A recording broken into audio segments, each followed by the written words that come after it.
$250. That's the cost of the Magic Keyboard Folio for the new iPad 10. I initially thought that this was a bad deal and that this was too expensive, but after spending some time with it, I was genuinely surprised by how much I liked this keyboard. There are some minor flaws with this, and we'll talk about it later in the video, but let's first start with the good stuff. The design of this Folio keyboard is top notch. You attach the back cover to the magnets of your iPad 10, and then the keyboard connects to the smart connector on the iPad. The magnets are really powerful, and you shouldn't have to worry about either part of this case coming off if you shake it really hard. And there are 3 different ways that you can use this iPad within this design mechanism. Number 1 is in laptop mode. You can use it as a trackpad with a keyboard and operate the iPad more like a traditional computer, and you can even adjust the tilt to the perfect angle for your liking. And I'll talk more about this laptop experience a little bit later in the video. Number 2, you can detach the iPad from the keyboard and place it down to view content, which is really convenient. And finally, you can use the iPad as is in your hand with the keyboard removed and with the back cover attached. I do think Apple though did miss a big opportunity to allow the actual back cover to fully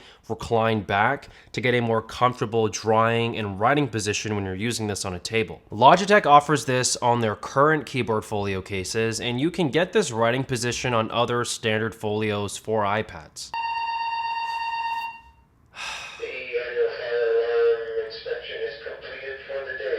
They were doing fire alarm testing all day, so it's actually been kind of difficult finding time to record this, but they finished. Thank goodness. A good choice that Apple did make though is going with this white color. It looks cleaner and more inviting than Apple's black Magic Keyboard counterpart. It also does a better job of hiding fingerprints and hand grease, which shows up a lot easier in black colors. And I actually have no worries about keeping this clean, as the materials that this is made out of is actually really easy to clean with just some water and a cloth, and to wipe away any hand grease or grime that accumulates over time. And speaking of materials, can I just say that this keyboard feels exceptionally nice to touch on all corners of its design. It has a nice soft matte feel to it, and even the back cover has a nice felt material inside to protect your iPad from scratching. One thing you should keep in mind though is that this entire package does add a little bit of heft to your iPad, so you're gonna have to be okay with it weighing a little bit more than usual. I mean, it is a lot heavier than usual,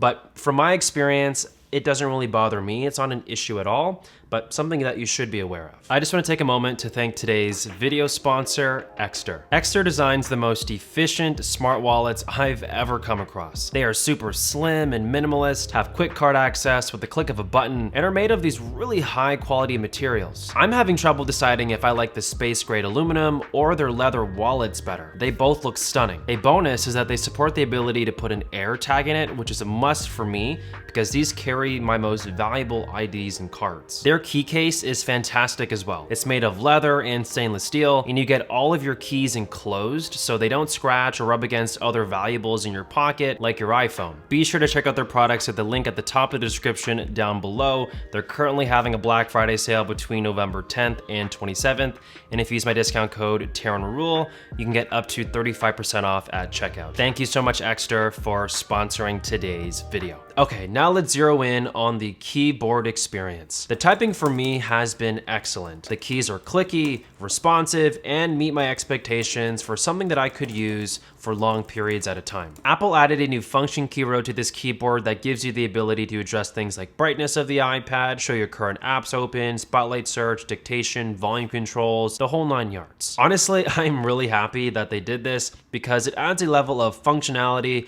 and practicality that was sorely missing from the original, more expensive Magic keyboards for the iPad Air and iPad Pro. A downside that I did notice though is that these keys don't have any backlights in them. It will make this keyboard annoying to use in darker settings. I really think that backlight is a no-brainer for the amount that you pay. Like, this is $250, so it's kind of a miss that Apple didn't include that here. On to better things though, the trackpad did see a minor improvement. It is noticeably bigger this time, which is nice. But overall, my biggest question going into buying this keyboard is trying to find out whether or not you can use it on your lap. From my experience, it can be done, and it's not as bad as you might think. Yes, the design is much easier and more practical to use on a desk, but if you need to put this on your lap from time to time, I wouldn't worry too much about it being a bad experience. I would actually go as far as to say that it's a really solid experience. Overall, as somebody that has been using an iPad Air with the original Magic Keyboard for the better half of like 2 to 3 years now, I am genuinely surprised by the fact that I can get pretty much the exact same experience on a cheaper iPad 10 with a cheaper Magic Keyboard. And while $250 does seem expensive and excessive for something like this, there is a bigger picture that we're missing here. For a long time, the only way you can get an Apple-only laptop Magic Keyboard experience was with a more expensive iPad Air and iPad Pro and a more expensive Magic Keyboard.